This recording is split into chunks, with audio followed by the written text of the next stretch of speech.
Yeah, Bobby. Doc was saying, first part of the game, ball probably stuck too much at times.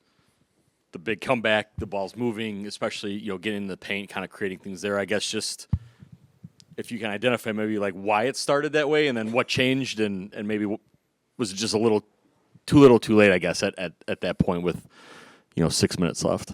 I mean, when you have great players on your team, sometimes the ball can't stick, obviously, because those guys can score and they 20,000 point scores, right? So the ball is going to stick at some point throughout the game. But I think in the second half, we kind of like moved it and got easier shots, easier shot attempts for everybody on the floor. And it kind of started flowing for us. And we were getting stops on the other end, which was kind of helping fuel our offense. I think Pat and Marjan were big for us. One thing as an NBA player, when you don't play as much and then you just get inserted into the game, some people just think like, oh yeah, it's easy, but that's kind of hard, right? So I want to shout those guys out for just staying ready and helping us come back, even though we didn't win, but they had big meaningful impact big meaningful impact minutes for our team, and those guys were big for us down the stretch. Defensively, I think they were well over 50% for most of the game, and I guess what made them or allowed them to sort of get kind of what they wanted to be able to build up, a 24-point lead, 22-point lead kind of late in the game. I don't think we just had the right energy today. Sometimes in these type of games against a team like that, it's not about the X's and O's. It's not about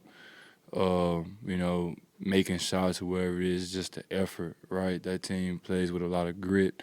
They've beaten us 3 times now this season, strictly off all effort. Our effort wasn't there, and that's something that we shouldn't be harping on is our effort, especially, we're 30 games in, 32 games in, 31 games in. Our effort should be there every night. So I don't think our effort was there enough today, and we got to be better on Saturday and going forward for the rest of the year. We got to give more energy to the game. Whether that's offensive rebound, whether that's boxing out, whether that's playing team defense. We're a team defensive team, not an individual defensive team. So we got to give more to the game, especially in these type of games where sometimes you might overlook an opponent and then they sneak a win on you. These games can really affect us going forward down the line, especially in the race that we're in right now. You might have just touched on it, but this is 2 straight games now where y'all have dug yourselves a really deep hole and then nearly come all the way back. Just what's caused y'all these slow starts these last couple nights, and what can you take out of the fact that you've been able to kind of dig your way back both times? Got to get our energy right. Got to take care of the ball.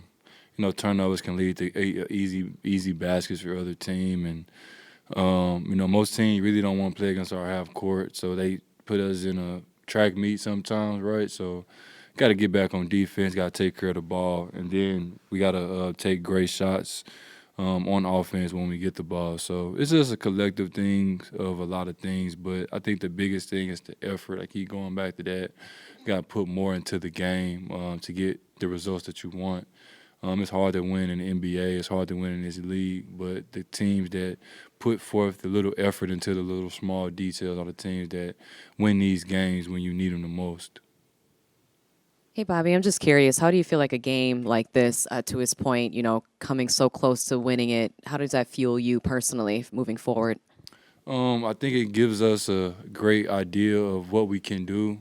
Sometimes in a playoff series, you might get down big, but it's a long game, and you have to keep playing the game until the final buzzer. We're capable of being a great team and doing a lot of things. We just have to have consistency with our effort on a nightly basis. I think that's the big thing, just staying connected and putting more into the game and so we can get the results that we want. It's kind of cool to know that we can come back, but we don't want to just dig ourselves in the hole each and every game, right? We want to jump on teams and let teams know that we're for real and that, sometimes when you get an early lead, when you jump on guys, it kind of fuels you and it kind of gives you energy, it gives you confidence, gives you momentum, and then the game flows smoother instead of having to climb out these holes that we did the last 2 nights. And even in Chicago, that was a dogfight too. So We got to be better going forward with these last 50-something games stuff.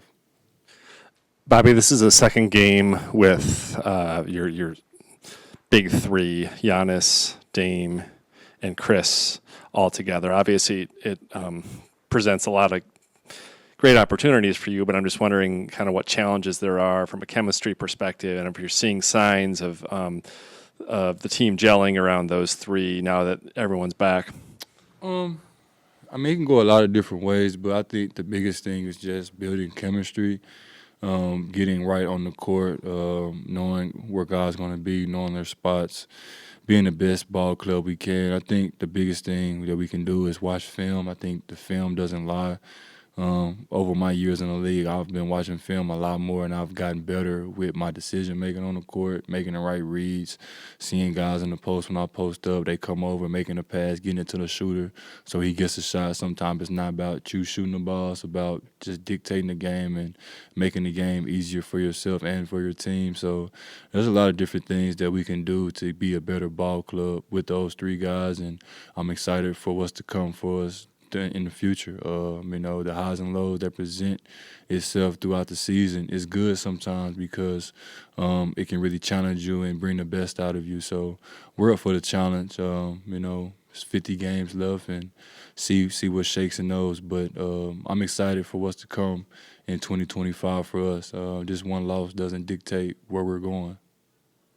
Bobby, the start of the second half, 14-2 run, start of the fourth quarter, 10-2 run, both for Brooklyn. I know you weren't in for the first one, you were in for the start of the fourth quarter, but that also happened against Indiana.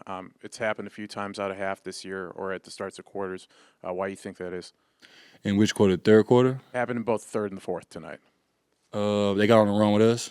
Sometimes, guys are great in this league. Can't really take anybody for granted. Guys make shots, make tough shots, and tip them on their head, and you keep playing, and sometimes you win and sometimes you lose, but that doesn't dictate where we're going. Obviously we can be better. We can give more effort in the things that we do to be better, but sometimes guys go on runs, and it's a make or miss league. It's a run league, whichever team withstands the most runs typically wins the game. If we had 2 more minutes in a game, we win tonight, right? But they would stun the run and they won. So sometimes, the ball doesn't go your way, and sometimes it do. But the biggest thing about the NBA is it's 82 games, and you can't let this hurt for long. We got another game Saturday. We got another game Monday. We got another game Wednesday. We got another game Friday. We got another game Sunday. It don't stop, right? So I love this league. I love the game, and I love what it can do for us and what it's going to bring out of us going forward. This is going to make us better. Sometimes these losses like that fuels teams. Hopefully it can fuel us.